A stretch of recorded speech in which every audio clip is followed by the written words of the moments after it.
Нихуя, въебал.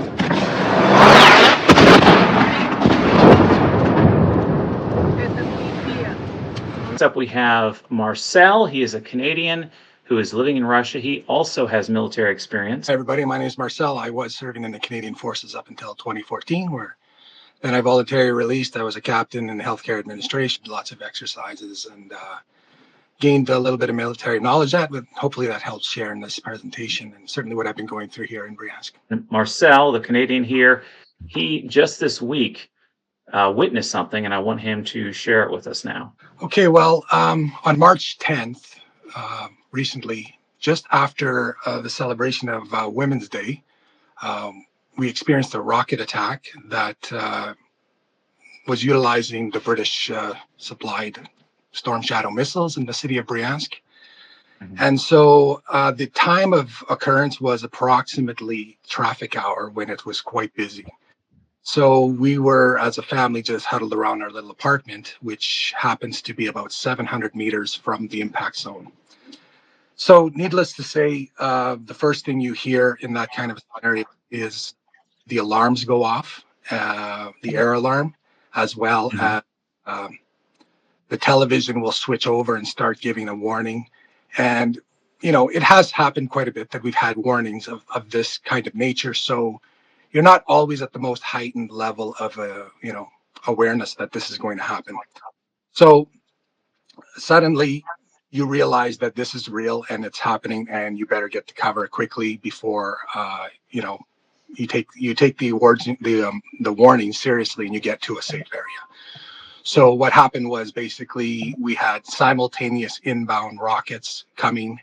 And I can tell you from my personal experience, I've seen lots of drones, heard lots of detonations, and those are obviously very scary, but nothing compares to the rockets, because you actually hear them whistling in, and, time kind of shrinks in on you and everything slows down. It seems like time. Marcel, is that whistling what we heard in the intro when the guy's in his car? Is that what it sounds like? Yeah, I mean, it sounds like a high pitched whistle. It's very momentarily, it's a rocket. Like you just can easily distinguish that it's a rocket versus Let me play that again.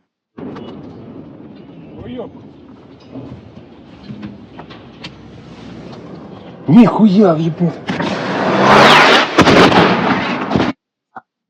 So is that the sound? yeah. So you start hearing those, and you don't exactly know where they're going to hit, whether they've been deflected or not. So you're in a panic state, catches everybody off guard.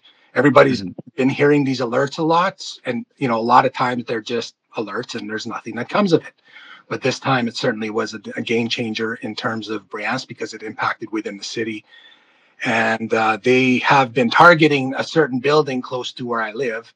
And that building has been targeted several times by drones. So, we rushed into basically the bathroom here in my apartment, because it's got 4 concrete walls surrounding us. And I can tell you that we were definitely rattled. And because it's 6 back to back, you're experiencing this basically so close to you for the first time. It's very terrifying. And there's not much more to say, except that it's unfortunately that they picked a time where traffic hour was happening. So it was the most terror that they could inflict on the population, in terms of it instantly causing traffic jams and freaking everybody out, right? And my understanding is 6 or 7 people did perish in that attack. 37 to 42 injuries occurred, and the facility itself that they seem to be targeting, while they may have caught in portions of it, and those other areas of the strikes, my understanding is that facility has already been targeted so many times that, I don't know per hand, but strategically, it doesn't make sense that they would even been producing very much significantly there anymore. And because You've been under warning since then, right? Because this was 12 days ago, but you've been sending us messages that you are. Yeah, we've been under rocket alerts today as well. After that, we left for the country just to leave the area, not so much because of the threat of rockets, but because of it actually smoke in the air. It was quite smoky so we left the area to go to my cottage, and the traffic was horrendous because obviously they had dropped one of those rockets fell in one of the central roundabouts that where the traffic hub of the city exists. And that day, I've been through that roundabout 2 times already that day myself, and that's where I think a lot of the casualties occurred. Uh, Mhm. the fragmentations that occur from a rocket strike, and yeah, terrifying. And Well, I want so to open it up to the group. Do you guys have any questions or comments based on what he just shared? This area has been subjected to a lot of drone activity too. What have you seen? Have you seen an increase or a decrease of activity as the front moves? Because earlier on, as the front was closer, I'm sure there was more. But now, of course, the front keeps moving bit by bit, but is moving. Have you seen a decrease, an increase? Have you seen more long range versus short range? What's your understanding of that?